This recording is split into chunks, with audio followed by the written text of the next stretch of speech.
CTN TV today is at ARTeC 2015, the Advanced Rehabilitative Care Conference, and we're now speaking to Dr. David J. Kennedy, the Clinical Assistant Professor of the Physical Medicine and Rehabilitation Department of Stanford University Medical Center.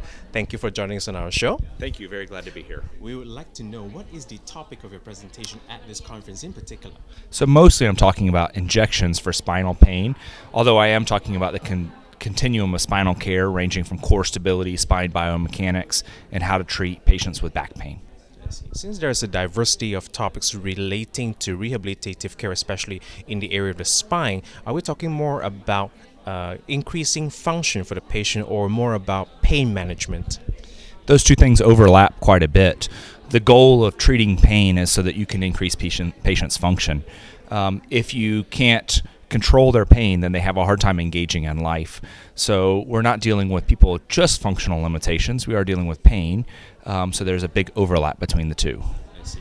But in some cases, doctor, would it be a matter of priority? For example, if the impedance on that person's life is severe or the pain is chronic, then you have to give priority to one or the other. It depends on what's going on as the underlying cause.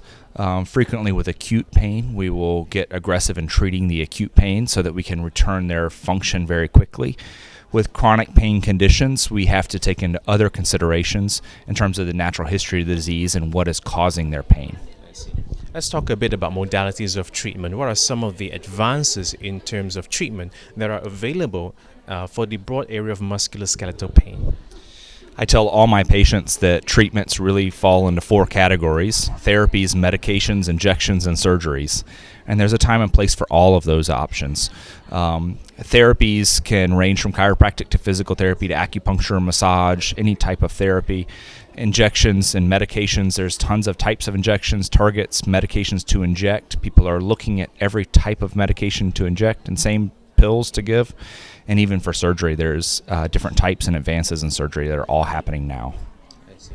So to put it into a nutshell, when we talk about a therapy like massage and so on, it's more holistic. When it's injections, it's more direct to the pain spot or area. And when it's surgery, it's really invasive for more serious cases. What I tell is injections and surgery are target-specific therapies, meaning you're injecting one thing, you are doing surgery on one thing or two things, but you're doing it at a target-specific. Something like massage or exercise or acupuncture may target something specific, but they are much more conservative and holistic in their approach.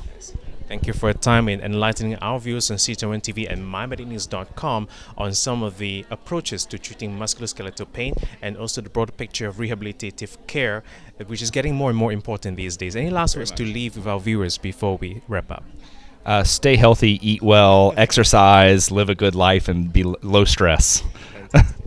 Thank you very much. We have been speaking to Dr. David J. Kennedy, the Clinical Assistant Professor and Faculty Member of Stanford University Medical Center. You're with me, Nicholas Pang, on CTN TV and MyMedicNews.com here at ARTeC 2015, Bangkok, Thailand.